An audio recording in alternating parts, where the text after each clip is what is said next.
paano nangyari anak? Na sang ginsugan mo ang ginsugan ni Manny Herman ang mga kundi bagakay na tinubuan siya sa Bukol sa suso. bukol. Oh, dalawang suso. Dagko-dagko. Dagko. Malalaki. Eh tapos anong ginawa nyo para Sining ko gani basi nang kuan galing dali lang nagdako mo. Oo. Wala lang kadlaw dagko na tingko sa talon Dito galing yung kuan. Gimpaanhan ko papatpat tapos gimbayaran ko di 3,000. Sino lang ka pesos na. Saan mo binayaran? Diri, ginhaboy lang. Tinapon mo lang dito. Oo, 3 piso. Ay 3,000 ro na tagwon. Eh sabi nila sa panahon ni kuan ni Gimong, pag mayroon kang may sakit o kaya naingkanto, pupunta ka daw dito sa mga puno dito tapos si Gimong maglalagay ng mga kuan, mga barya ng tapos para matubos ka, para gumaling ka sa sakit mo. Totoo pala 'yon. Hanggang ngayon nangyayari 'yon. Ito kasi yung yung sabi ko sa video na mayroong bili. Ang bili siguro dito banda 'yun eh. Dito. Oo, yung pinakamalaking puno dito na yung bili. Ito na yung pinakaloob ng ng yung tinatawag namin na bili na puro ito malalaking puno ang nandito. Yung tugop nga yung ganyan. Pero yung iba malalaki pa diyan eh. Yan yung tugop na yan. Oo. Kuwan pala yun, pinalagari ng tatay ko lahat. Kaya nawala yan yung mga malalaki dito. Naubos. Dito, meron dito na magkadikit yan. Dalawa yun dyan, di ba? Tapos meron dyan. Oo, meron doon.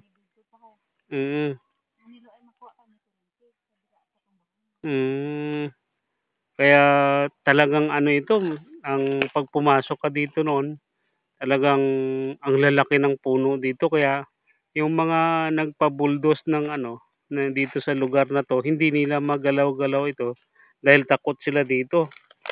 Pero nitong bandang huli, medyo kuwan na, ito, kuwan na ngayon. Ginawa ko pinatanggal ko yung mga damo, yung hindi naman mapakinabangan. Ito, yung mga anukol. Anukol pala yung malalaking kuwan na yan eh. Balagon. Ayan. Pakita ko sa inyo yung anukol. Anukol, malalaking yan. Ito. Ang sample ng anukol. Saan ba yung mga anukol dito? Ito ba anukol ba ito nga? Alang? Ito. Ayun no. Yung malalaking vines yan. Yan. Malalaki niyan no. Oh. Yan. Yan yung mga anukol na malalaki. Pag sumabit ka diyan kahit mag-ano ka eh. Kahit hindi ka ito. Hindi yan basta-basta na kuwan, napuputol. Kuwan oh. Yan. Ito yata yung inakyat ko. Meron akong inakyat dito na puno na mayroong kuwan, yung halo. Ano ang tawag? Yung halo.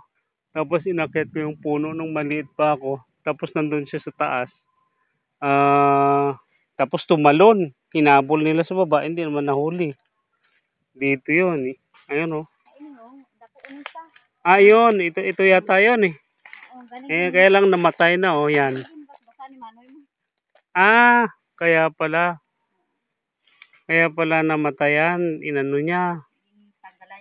Oo. Binalatan. Hindi naman gamit na kuan ng aranghilan wala. Ito to? Itong yan.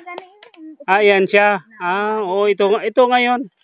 Dito nga yan yung inakyat ko na mayroong putol ang buntot ng halo. Bago lang na bali.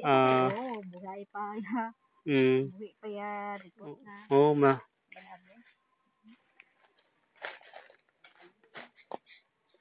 maano itong lugar na to.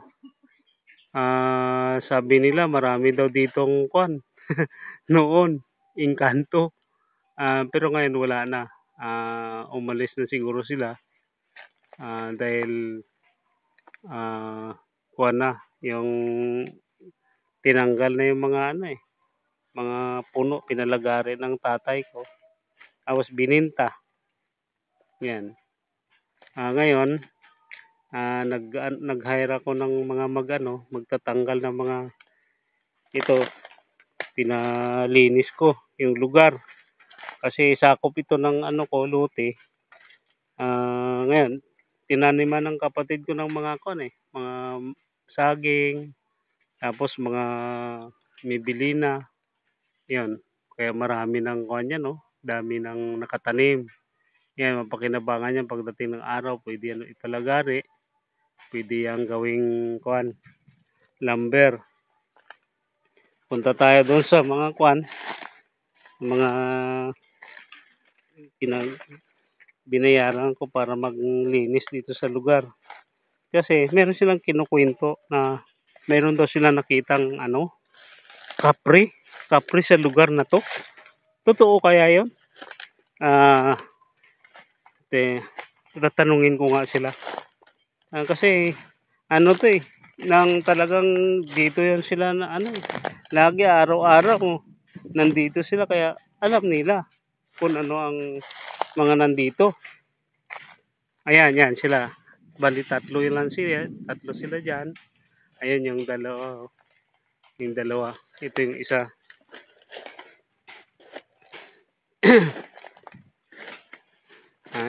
Daming daming mga kaya masukal na dito eh. Pag hindi mo ipalinis, naku, hindi ka na yung dati kasing bahay namin, dito, dyan sa lugar na yan, dyan yung dating bahay namin. Tapos, meron kami dati ditong gilingan ng palay. Dito sa lugar na to. Tatanong ko lang, may nakita talaga kayo dito na kasi kwento-kwento, may nakita daw kayo na anong tawag dyan? Kapre? May kapre ba dito?